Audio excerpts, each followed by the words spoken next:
10 ans pendant que toi tu grindais du pixel sur Minecraft au lieu d'accumuler des bitcoins. Espèce de connasse, va. D'autres posaient 10 000 bitcoins sur des adresses pay to public cash et les laissaient dormir.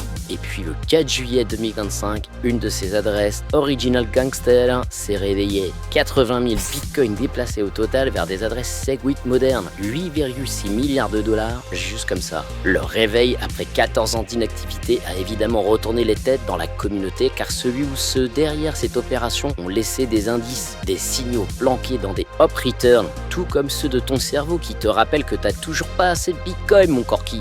Alors avec le premier signal, la couleur est annoncée. Ils considèrent ces fonds comme abandonnés et maintenant ils déclarent les posséder.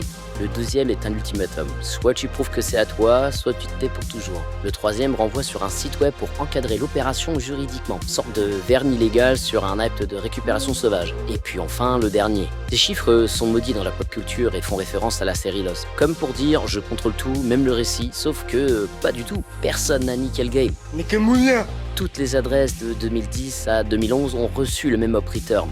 Ce n'était pas un ciblage précis, mais une salve généralisée comme un tir de sommation. Ça sert à rien votre truc. L'envoi massif de ces hop returns a suffi à semer le doute. Pas besoin de hacker quoi que ce soit, juste laisser planer la menace. Le détenteur des 80 000 bitcoins a bougé ses fonds, non pas parce qu'il s'est fait avoir, mais parce qu'il n'avait plus le luxe d'attendre. Tapette, PD, tarlouse. Si le spammer avait vraiment contrôlé les adresses, il aurait déjà vidé les fonds. Mais il ne l'a pas fait. N'est donc pas un voleur. Sûrement quelqu'un qui possède les clés sans légitimité et qui agite la menace pour forcer une régularisation en douce. Alors non, ce n'était pas un braquage. Plutôt une mise en scène bien rodée qui rappelle étrangement le coup de Kevin Hare.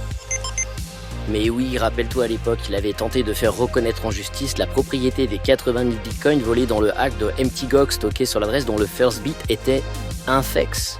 La même qui, comme par hasard, a aussi reçu les up returns de la prétendue notice légale. Même recette, semer le doute, envelopper ça dans du juridique douteux et voir si ça passe. On en reparlera. Alors abonne-toi si tu veux faire de la fectochirologie avec moi. Ce stratagème ressemble à une mise en scène juridique. On publie une notice up return pour ensuite dire tout le monde est informé, les fonds sont récupérables légalement. Cela met la pression sur les détenteurs pour qu'ils bougent leur bitcoin ou qu'ils assument un éventuel blocage. Moralité, tu t'es vu devant ta Fanny quand Bitcoin pète un nouveau ATH? Non, c'est pas ça la morale. La vraie, c'est que même dans Bitcoin, une attaque imaginaire peut suffire à faire bouger des milliards et que généralement, l'explication la plus simple est toujours la meilleure.